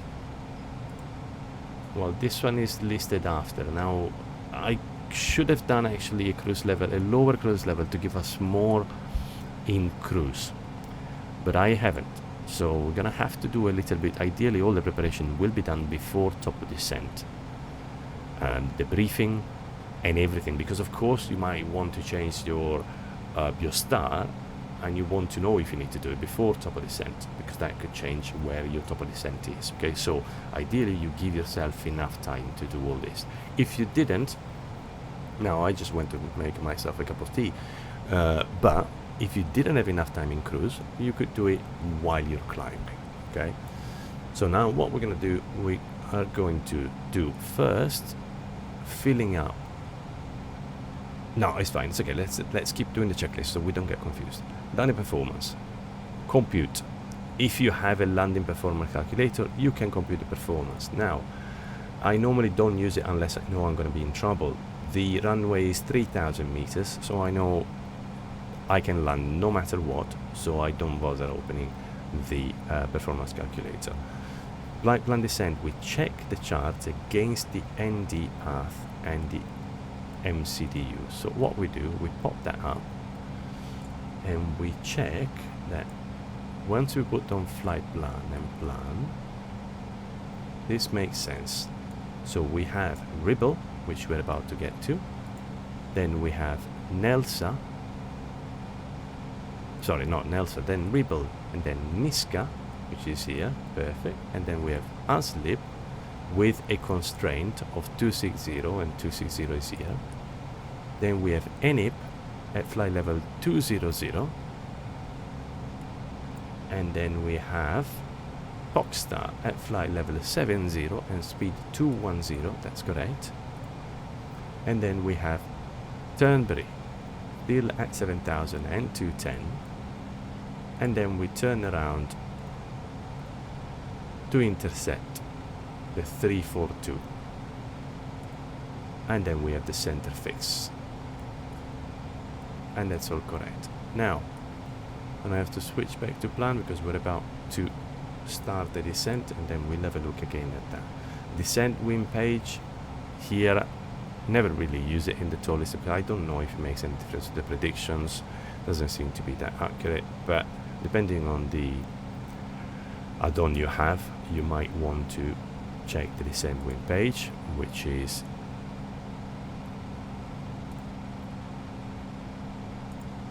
don't even know what it is considered. No, I do know. Init, wind, and then you go on to the descent wind page. Wind request doesn't really work, so you can enter it manually, but we're not gonna bother. Then start winding the altitude up. The first constraint we set is going to be 26,000 feet. So we put 26,000 feet here. And 5 miles before the top descent, we're gonna start the descent. Now, performance approach page complete. So it's gonna go on performance, approach phase, and we complete this with our 80s. Now the 80s says 1031, as we said. The temperature is gonna be 09. The wind is 210. Wait, turned around completely.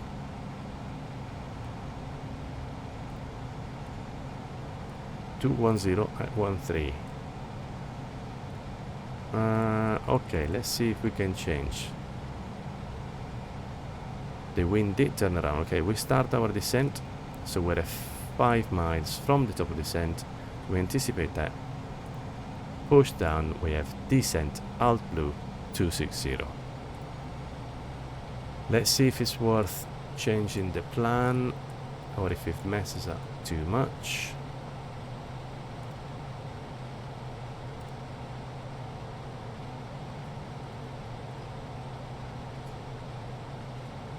Okay, there's no different star, there's only one star. There's a very... I'm checking now on Navigraph. Okay, there is a tight turn. We can change it.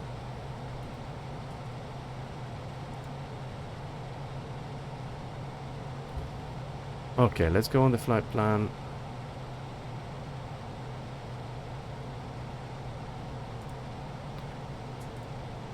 We can change.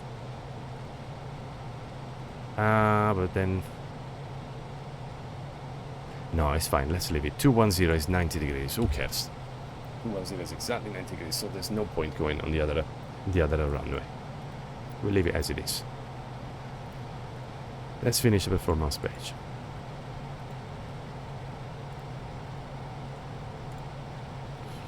So, mag wind. We said 210 at 13. 210 at 13. Transition level, we would double check, because if you didn't have a star, it might not feel that. But we did, so that should be correct. Transition level, well, it will be by ATC, but of course we take the altitude. Of course, it's ATC that tells you whether to descend at an altitude or a flight level, so that you will know from ATC. But if we didn't have that 5,000 is the next best thing. Then the MDA, we check it over here, and the MDA for ILS is 238. Landing configuration, we keep full. So the Perf approach page is complete. Now the Perf go around page, again we put 1,000 feet above airfield. So airfield is 65, so we do 1070 and 1070. And the engine acceleration, as we said, is the missed approach climb altitude, so 3,000 feet. Perfect. Run nav page as required. We check whether we need any strange VR because we're doing manual procedures and we need to hard tune certain VORs, or we need an NDB, or we need anything else. Otherwise, if it's a simple ILS like we are now, we just check that the frequency is tuned 110.3, and that's correct, consistent with the charts, and the course is 123. Within 1-2 degrees is not a problem. And if you were still very far, this might not be tuned, so this one we check it anyway at 10,000 feet. So second flight plan, in this case, as we said, it could be, if the wind was to change again, we might have to use runway 30. So this is where the second flight plan comes in handy. We take the second flight plan, and let's see, we set arrival on 130. Ribbit 2 Papa via whatever it was. Well, in this case it would be via Turnberry again. Transition none and insert. So we have planned an alternative landing if the wind was to change again or close to the place. ATC was to tell us, give us 30 instead of 12. Instead of having to reprogram everything, we could just come on the second flight plan, activate it, and we'll be okay. So that's done and is planned. Auto brake, considering length of the runway, auto brake low is definitely good. We have 3,000. And then we would do our briefing. Now, where was 260? 260, we were supposed to be 260 at our slip. Okay, so we're a little bit before our slip. Now, if you see, if we wind up to 200, now we have 260 blue because we have it selected on the FCU. But if we go to 200, it will give us 260 magenta because now it's taking the constraint at our slip. If we pick it up, activate constraint here, you can see it gives us 260. That's it. Now we would do the briefing. Again, I cannot stress enough, the briefing is definitely very important to do it before top of descent. As I said today, I wanted a short flight, of course, because of the video, for the sake of keeping it shorter.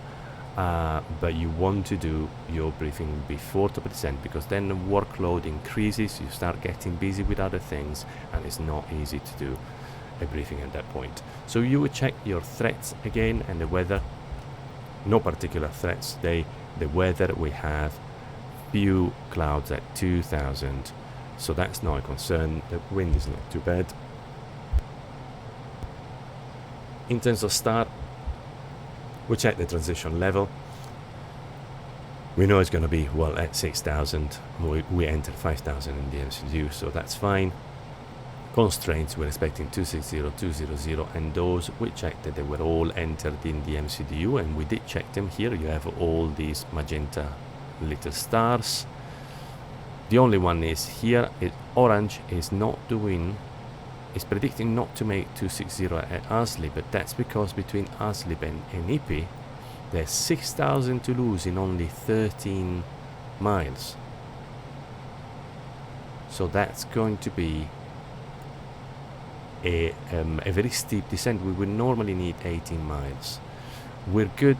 We're in a good position because the plane has decelerated a lot. I think it might be even because Torres is so good. It knew that. I don't know if it picked up already the 210. No, it hasn't. But yeah, that is a very good technique. You know you need to lose 6,000 in 13 miles, whereas normally you would need 18 miles. So what you would do, you would slow down. So after that, you're dealing with your energy. You've lost enough energy, and you can descend quick. Then, but back to the briefing. MSA is going to be 3,900 feet, and that's a very, very, very important thing. So you want to write that on a piece of paper. 3,900 feet is your MSA. Then the frequency and course, we know them, we check them, and we check them on the MCDU. The airport runway elevation is going to be 65. Radial altimeter alive. So this is a conscious check. Now, when are we expecting the radial altimeter to come alive? The radial altimeter normally comes alive at 2,500 feet. If you're over terrain, you would read the altitude of the terrain and expect. So if we were over flat ground around the airport, the terrain would come alive at 2,500 plus 65, so 2,565. But in this procedure will be over water, which is 0. So we're expecting the radial altimeter to come alive exactly at 2,500 feet. The MSA is 3,900 on the approach. Was actually on the approach is 4,000 because we'll be coming from that direction. So that's going to be 4,000 our MSA. We note that down. The missed approach procedure, we review it. Now we are pretty above the profile by quite a bit, 2,000 feet. So we can help ourselves and use a little bit of speed brake. Missed approach, climb to 3,000, then we climb straight ahead to 2,500, then climbing turn right. This is all coded. We can review. It's a good time to review whether that's all coded in the MCDU. So we go there and we can see this little squiggle, the blue one, is coded. So we know that if we go around, we put the autopilot back onto nav and it will follow it automatically. So that's all good. Then the glide slope, we check. The glide slope is 3 degrees. So we're happy with that as standard. So it's going to be a standard procedure. And the localizer is not offset. So we're going straight in. The intercept altitude for the glide slope is going to be 2,000 feet. So that's quite low. We can put a reminder of that.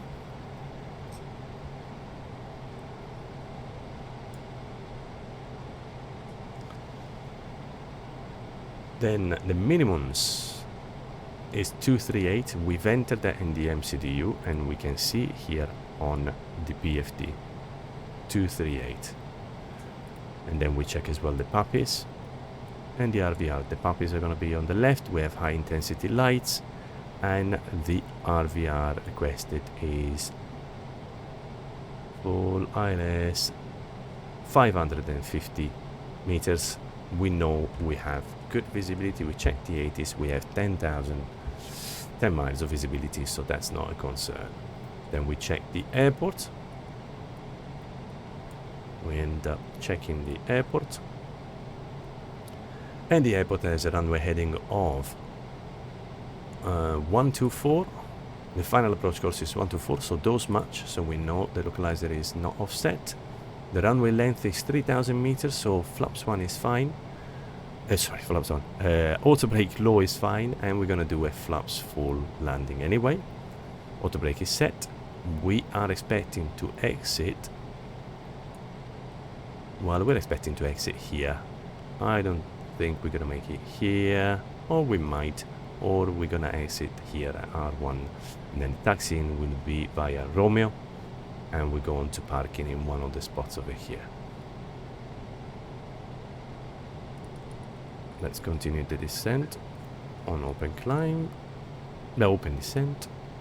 No, we'll leave it in descent, it's fine. We're still a little bit higher. Still 2,000 feet high. Let's put a bit more speed brake.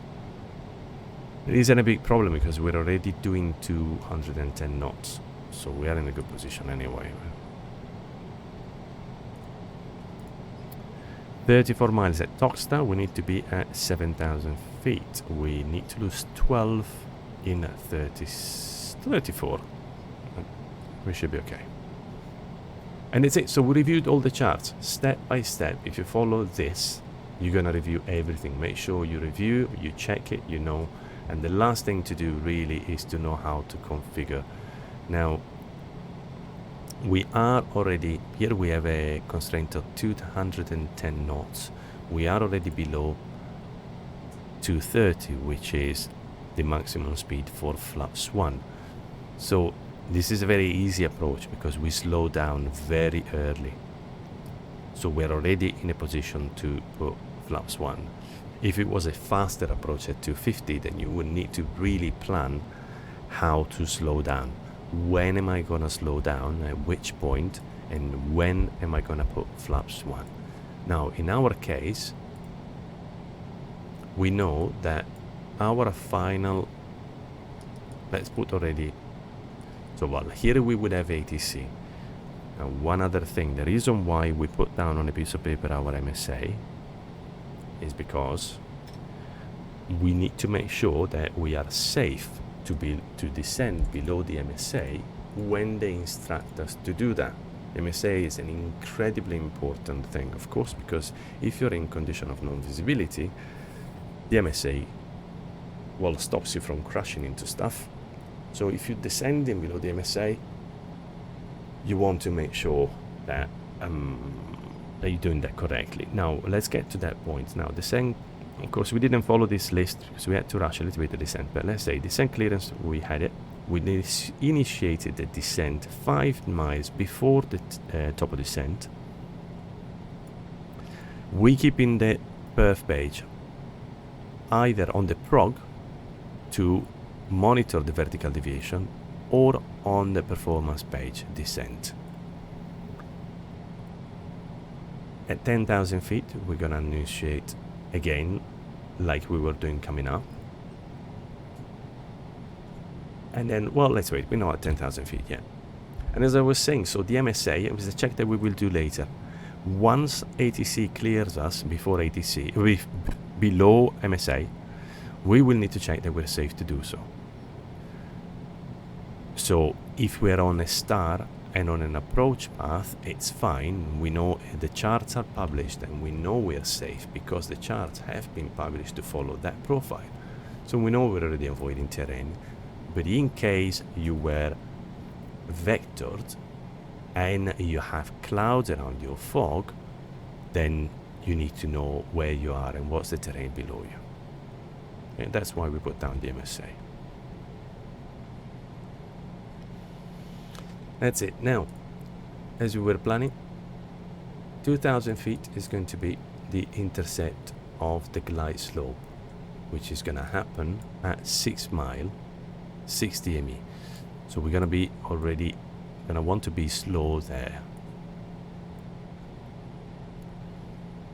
So 6 mile, we want to be at maximum 180 knots, let's say. So we'll need to be already definitely flaps 1, if not flaps 2.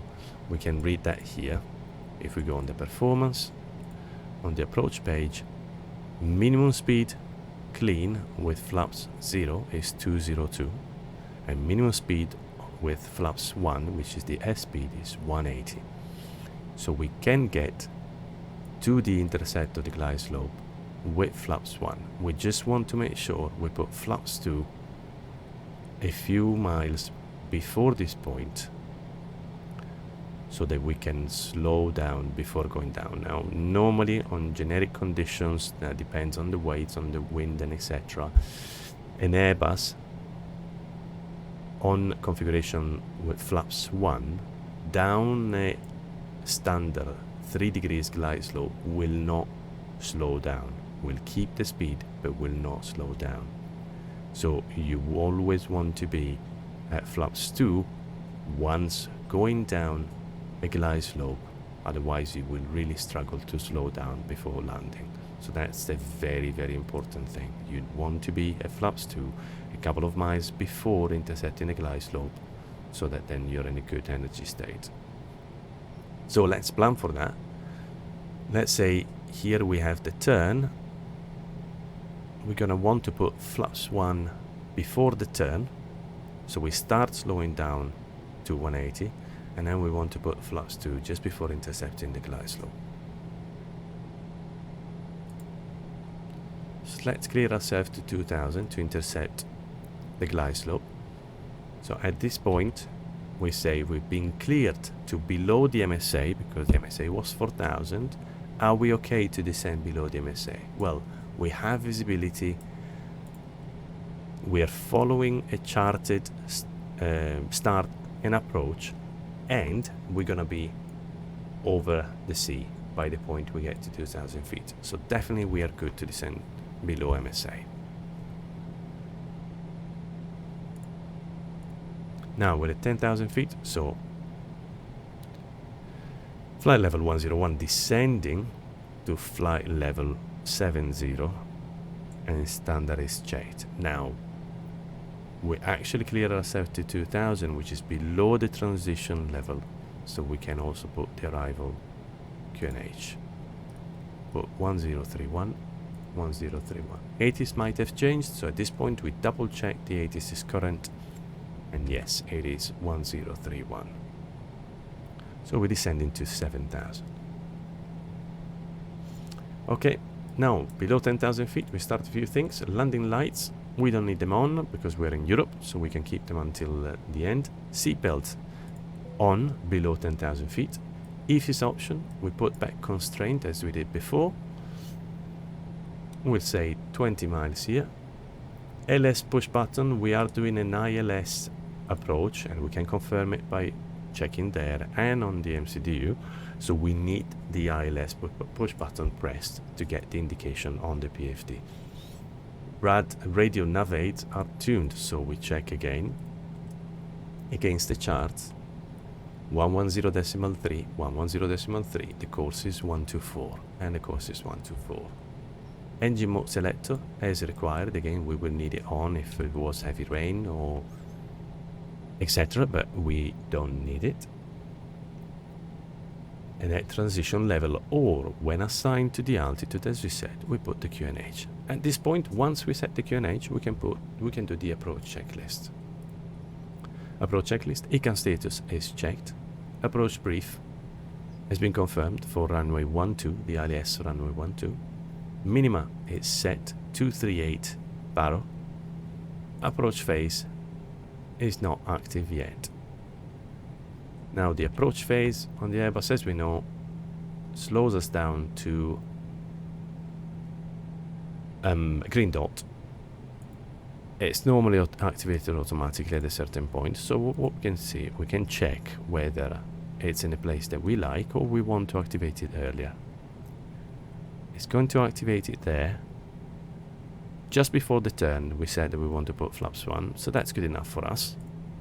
We can let it do automatically.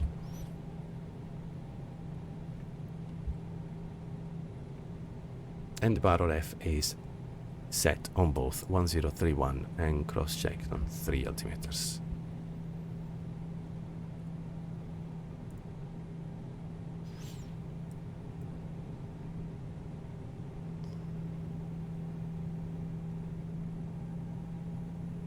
Also, what we can do, if you want, you can also activate the approach phase a little earlier. Certain pilots prefer to do that. Activate the approach phase earlier and then manage the speed themselves. I prefer to leave it because, well, as we said, that the approach phase slows you down to green dot. If you don't want to slow down to green dot but have the approach phase activated manually, you activate it and then you pull the speed and you keep it at 210, preventing it from slowing down. So that's another technique. I prefer not to do that because sometimes I forget. Because again, we're a one pilot environment.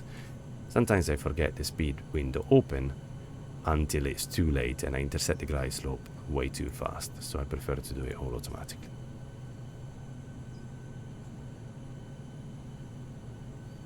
Here we have a reminder. Now these actions, unfortunately, it all depends on the profile, on the star, on the altitude and everything. So these might not necessarily be in the correct order. But there's too many variables, so I couldn't put them perfectly for any possible thing. Now, so you need to scan these a little bit more, not as a sequence. So the descent below MSA, we've already announced it. As we said, clear below MSA, we're clear to 2,000. The MSA is 4,000 feet. We justify the descent. We know we're happy, we're over water, and we're visual. Flight plan sequencing adjust. This is something that you would do if you had been vectored around. You need to clear the points that if you overfly a point, the MCDU will delete that point and sequence you to the next one. While if they, for example, vectored us here, cutting it in, these points will not be cleared. It's very important to clear the points you've passed already and make sure that the next one is the one that it is actually going to be the next one, because otherwise the MCDU will be not correctly sequenced, which means that if you go around, the MCDU will not select the correct go around, so you'll be in trouble. So what you normally do, if you're being vectored, you make sure you delete all the points that you're skipping because of the different route. So flight plan sequencing, we don't need to do it here because we're going to follow the star and the approach, so it doesn't concern us. This is a reminder here of the speeds at which you want to be and the configuration. So this is very good, also especially used in conjunction with the truck miles that you're expecting. So 28 miles, this is the truck miles. We're 28 miles from touchdown. You can start doing also a check of the altitude to lose. We need to lose 7,000 feet. We need 21 miles. We have 28. We're good. Then at 12 miles, we want to be a maximum 210 knots, which is not going to be a problem for us because we're already at 210 knots. At 8 miles, 180 knots at least flaps 1. So this refers a little, almost more to the previous speed. So after 12 miles and 210, you will put flaps 1 down to be at 8 miles at 180 at least flaps 1. And then 160 knots maximum at 4.5 miles and flaps 2 plus gear.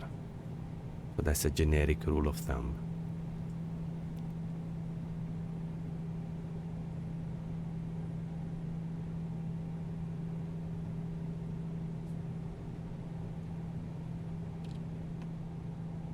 As we said before, we want to be flaps 2 before the final descent point, because otherwise the plane wouldn't slow down. Here I put flaps 1 because if it's a very long descent, certain airports have an intercept or glide slope at 5,000 feet above the airport, so you might have 15 miles to go down. So you might want to keep your speed up and descend on flaps 1, because then you still have the gear as an option to slow down, and still in flaps 1 you can use speed brakes. So flaps 1 at the very least.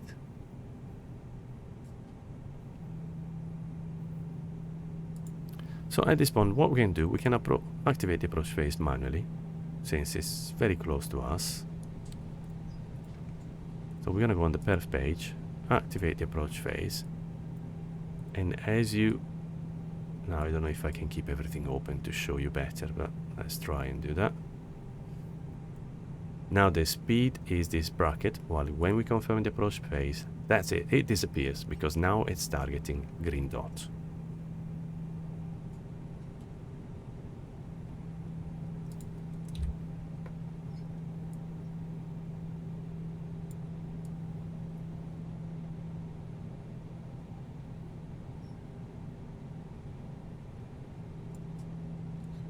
Okay, let's try and do that.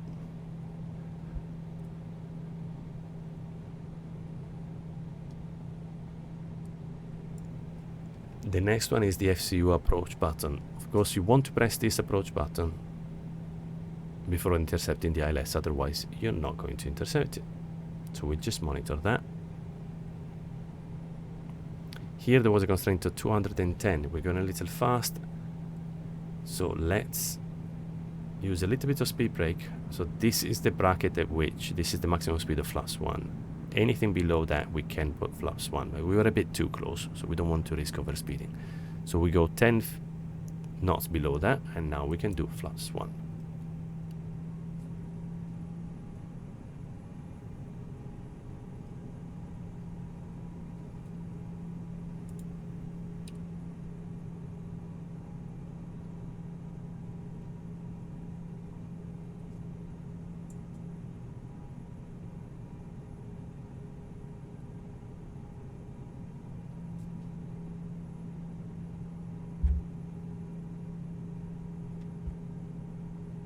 Save the situation just in case. It's always good to save situation in the TOLIS just before your approach, because if you mess up something, then you can debrief what happened, and then you can try it again. And there we go. We're slowing down 210. Track miles are 12, and we are at 210, so we're good. Now we're in intercept heading for the localizer, so we now press the approach button. We are below the glide slope. We are slowing down, we're good.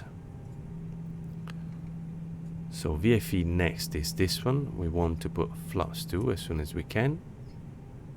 We're below and decelerating. So let's put flaps 2. And as we press the approach phase, well, the approach push button here, we can activate autopilot 2 as well. So we go autopilot 1 plus 2, cat 3 dual. So we could do an auto land on this one, but we're not going to. That AP2 is active. Radio altimeter alive, we were expecting 2500, and that's when it happened, so that's correct.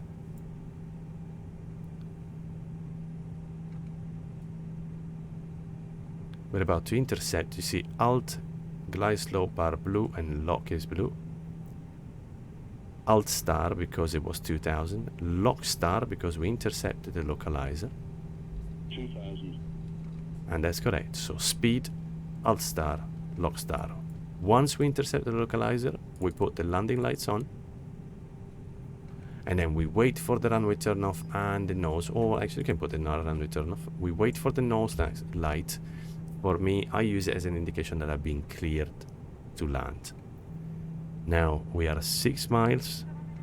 We can see here the DME 6 miles at 160. So we're good. We now intercepted the glide slope, and we're going down the glide slope. So once we do that, once we're down the glide slope, we armed the speed brake. We set the missed approach altitude that we said was 3000. If we've been cleared to land, we set the lights to taxi, not to take off, just to taxi. We are now 4 miles, 160. We go gear down, flaps 3.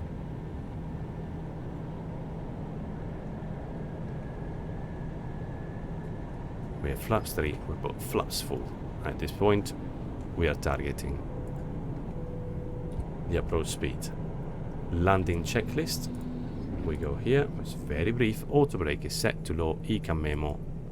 Landing, no blue. 1000, we need to be stable, so the diamonds need to be, we need to be on the diamonds, we need to be at the correct speed, and we need to be fully configured. So we are, so 1000, stable. Approaching 1, 2.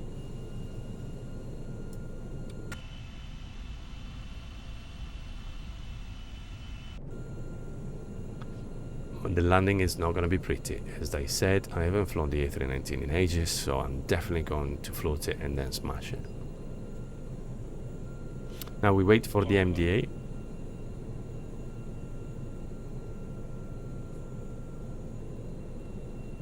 We can disconnect any time before the MDA. At the very latest at 160 feet above the runway. So we'll disconnect now. We got higher control. Hand on the thrust levers.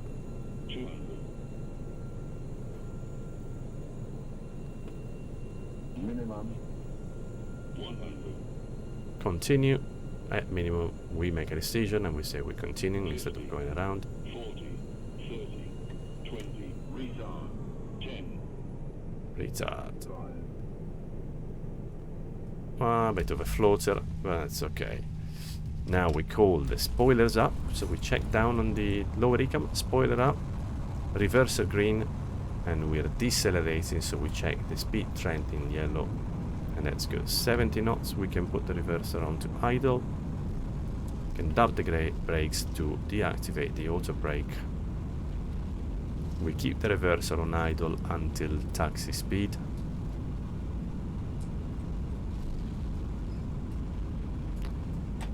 Knots, reverser stored, and we roll out.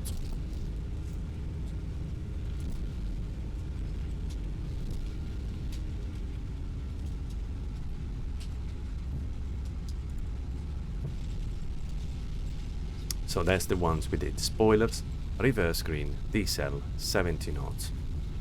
Idle at taxi speed, we stow, and the chrono, now we can reset. We didn't need the chrono all this time, really. That was only for the 10 minutes at maximum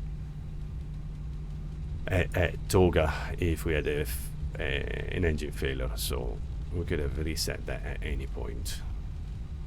So we reset and we started because now again we need to cool down. So we cannot park and turn the engines off straight away. We need to cool it down for, well, 3 minutes. Then we wait until we're outside. Well, we're on the taxi. We brief the taxi so we know that we needed to turn right and then turn right again. Well, I mean, if I read the charts properly, that is. Yes, the terminal is there. There we go. So we turn onto taxiway Romeo. Ooh. Okay. Now, normally you would wait to have taxi instruction to know where you're going before you start the flow. So once you receive your taxi instructions, the pilot flying would disarm the spoiler, and that would be a signal to the pilot monitoring to do, well, everything else. So spoiler disarmed, then at this point the strobes will go off, landing lights off, we keep runway turn off and taxi light, weather radar and PWS off,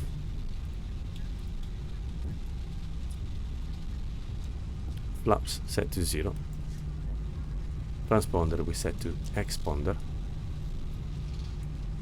and there we go. So that was another flow. So again, you started from the top, did the lights, and then you came down and you did your weather radar, the flaps and the transponder. We wait to be closer to the apron and the stand before starting the APU.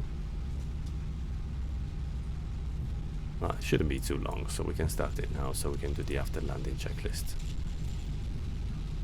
Start the APU. And there we go. So at this point we can do the after landing checklist. Exterior lights. This one, well, one thing that I didn't say about this checklist is anything that is a solid line would be, of course, the checklist is always read by the pilot monitoring.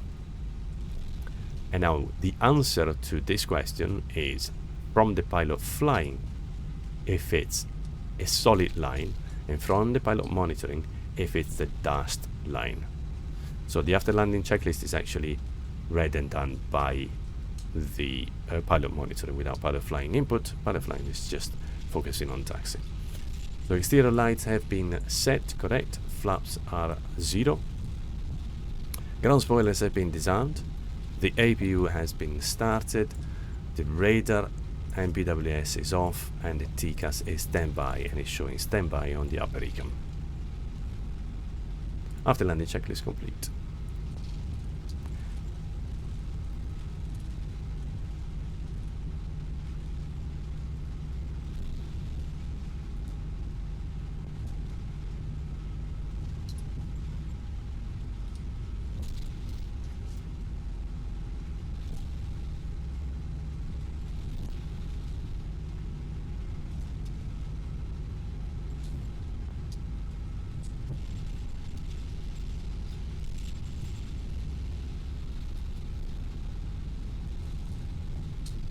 Don't know how well this is modeled really. Does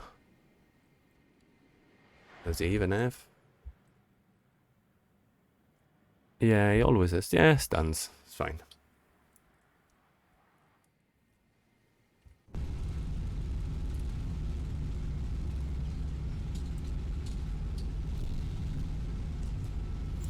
Gonna go to Alpha Apron. At this point, before turning on to stand, of course, we want to turn off all the lights to avoid blinding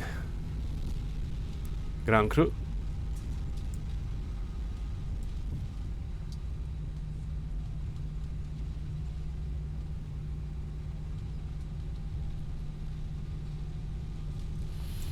So just before turning, runway turn off, nose off. We would announce cabin crew doors to manual and cross check as we're turning onto the stand. We check the accumulator pressure is in the green, which means we can use the parking brake, and if it wasn't, we wouldn't be able to use the parking brake. And then we would need to request chock straight away.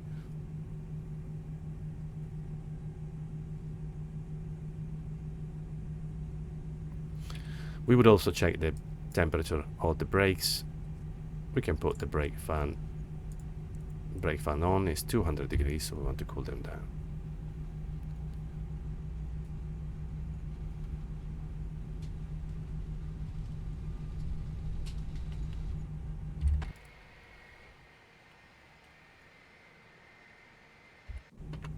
There we go. Parking brake is set. APU is available. Before putting the engine off, make sure that the APU is available. So we're gonna put engine off.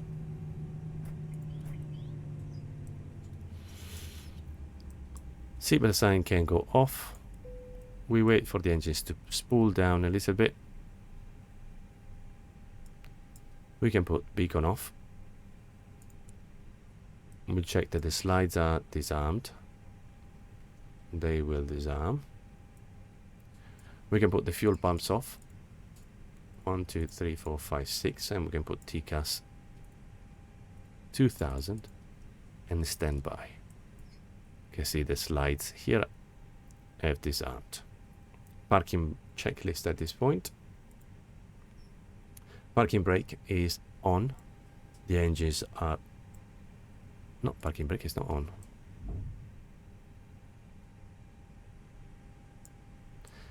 Yeah, it's that where the joystick trigger, I can put it on and off. Is the intelligent parking brake? It's not always that intelligent.